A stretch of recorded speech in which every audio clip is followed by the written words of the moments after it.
जय सद्गुरुदेव। आज के इस वीडियो में हम एक नए ज्योतिषीय योग के बारे में जानेंगे। देखिए, ज्योतिष एक महासागर है और इस महासागर से हम अपने जीवन भर अगर ज्योतिष का अध्ययन करें तो केवल हम आचमन के मात्र ही या एक आचमनी में जितना जल आ सकता है मात्र उतना ही ज्ञान इकट्ठा कर पाएंगे। एक जीवन में समझना बहुत मुश्किल हो जाएगा। और ज्योतिषीय योग सबसे ज्यादा इसलिए मैं आपको वीडियोस बना के छोड़ रहा या हम चर्चा कर रहे, इसलिए कि जितना योग आप जानेंगे, वैसे तो बहुत योग हैं, उनमें से बहुत प्रामाणिक जो हैं, जो लगेंगे चार्ट पर और अप्लाई होने के बाद जो एक्चुअल में फल देते हैं, उन्हीं योग को ही मैं आपके सामने रख रहा हूँ जो वास्तव में परीक्षित हैं। और इस योग का नाम है पर्वत योग। और ये बहुत से चार्ट में आपने देखा भी होगा, लेकिन अगर आपको ज्ञान नहीं होगा तो आपने नजरअंदाज कर दिया होगा। लेकिन ये योग वास्तव में लगता है और कारीगर है, और आज हम उसी योग के बारे में ही चर्चा करेंगे। तो चलिए स्टार्ट करते हैं। देखिए, इस पर्वत योग को लगाने के लिए आपके पास कुंडली होनी जरूरी है। और आप पहले देखिए कि D1 चार्ट में लग्नेश कहाँ पर स्थित है। आप फिर से देखिए कि आप देखिए लग्नेश जिस राशि में है उस राशि का स्वामी कहाँ है। और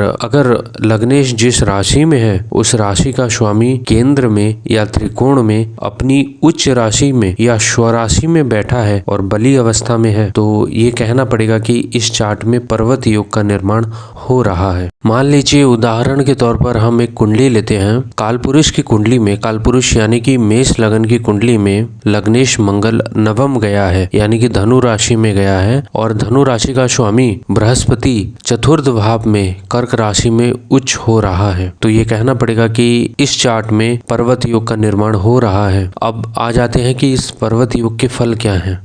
फल दीपिका के 6ठे अध्याय यानी कि योग अध्याय में ये कहा गया है कि स्थिरार्थशोंक्षः स्थिर कार्यकर्ताः क्षितीश्वरः पर्वत योग जातः। इसका मतलब जो पर्वत योग में उत्पन्न होता है या जिसका पर्वत योग में जन्म होता है उसका सुख और धन दोनों स्थिर होते हैं। मतलब उसके लिए सुख और धन दोनों स्थिर होते हैं। वह स्थिर कार्य करने वाला होता है, अर्थात उसके किए हुए कार्य दीर्घ काल तक रहते हैं। मकान बनाना, बाग लगाना, फैक्ट्री इत्यादि बसाना, इन सब स्थिर कार्यों में उसकी रुचि ज्यादातर रहती है। धर्मशाला बनाना, कुएं तालाब खुदवाना इत्यादि कार्यों में वो स्थिर रहता है। देखिए, मैं एक चीज यहाँ पर आपको कहना चाहूंगा कि जब ये योग लिखे गए संस्कृत में, तो ये उन राजा और महाराजाओं के जमाने में लिखे गए। तो वह उस टाइम में धर्मशाला बनाना, कुएं खुदवाना, क्योंकि बहुत इस चीज की बहुत प्रॉब्लम थी पानी की और इन चीजों की, तो ये उसी चीजों को लिखा गया। आज के जमाने में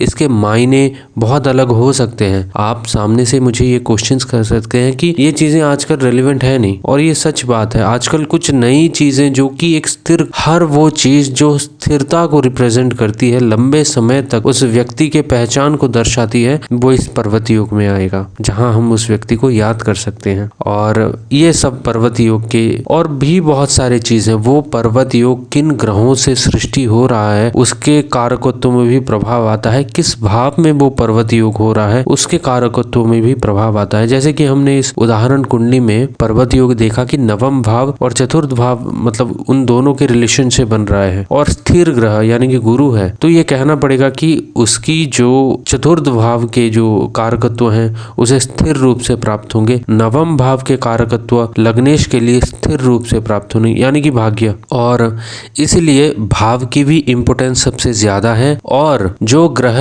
इन योगों को सृष्टि कर रहे हैं उनकी इम्पोर्टेंस भी सबसे ज्यादा है। इन दोनों को कंसिडर करना आप मत भूलिएगा। अब इस पर्वत योग में देखिए एक चीज, पर्वत योग वाला मनुष्य, क्षितीश्वर एक वर्ड आता है, आपने देखा होगा। इसका मतलब भूमि का मालिक या उच्च पदाधिकारी होगा। इसमें इम्पोर्टेंस ज्यादा दी गई है। लेकिन इसके लिए उच्च अधिकारी के लिए, जहां पदाधिकारी के लिए शनि और सूर्य को देखना बहुत जरूरी है, वहीं भूमि के लिए कहीं ना कहीं मंगल को, फोर्थ हाउस को भी कंसिडर करना बहुत जरूरी है। और आगे और एक चीज कि पर्वत योग मान लीजिए आपके चार्ट में है और पर्वत योग को काटने वाला अगर कोई ग्रह या कोई योग आपके चार्ट में है तो उन दोनों को मिला के आपस में जो फल बाद में आएगा, यानी कि जो मिला जुला के फल आएगा, उसका फलित करना बहुत जरूरी है, जो कि एक कुशल ज्योतिषी ही कर सकता है। अगर आप नॉर्मली किसी ज्योतिषी से पूछेंगे तो बोल देगा पर्वत योग है, अच्छा योग है, और कोई बुरा योग होगा तो वो बुरा भी बोल देगा, लेकिन बाद में अच्छे और बुरे ऐसे लगते नहीं है। मिला जुला के जो फल प्रकृति निर्धारण करती है वही मिलता है। तो इसलिए इन चीजों को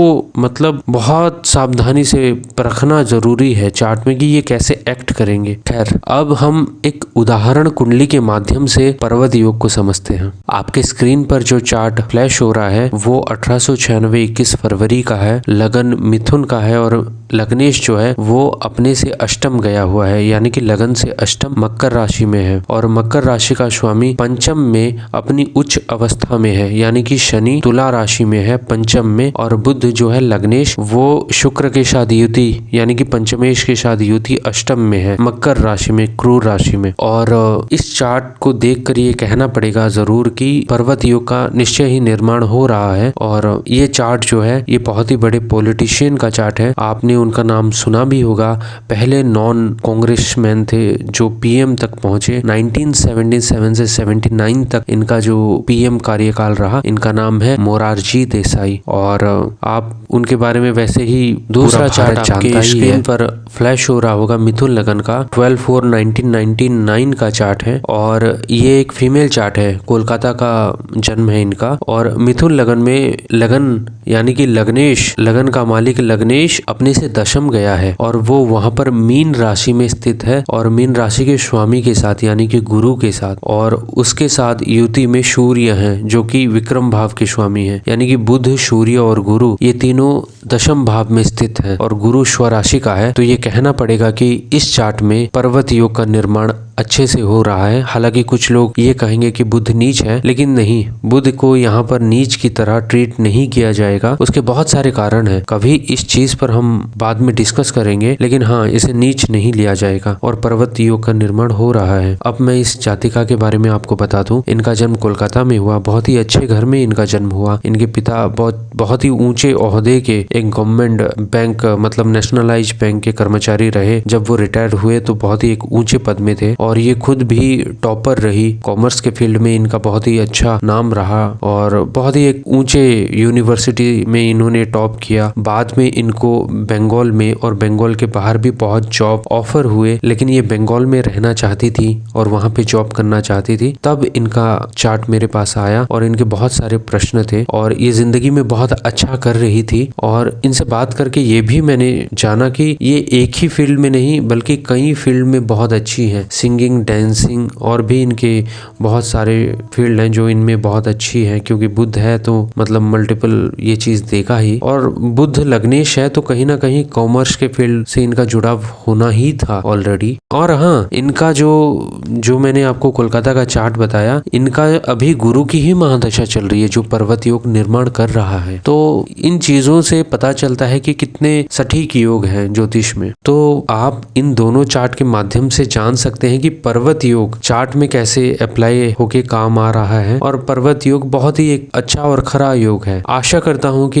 ये वीडियो आपको अच्छा लगा होगा और आप भी पर्वत योग को प्लीज अपने चार्ट में अप्लाई कीजिए और देखिए क्या आपके चार्ट में कहीं पर्वत योग तो नहीं। और मिलते हैं अगले वीडियो में। तब तक के लिए जय सतगुरुदेव, जय हिंद।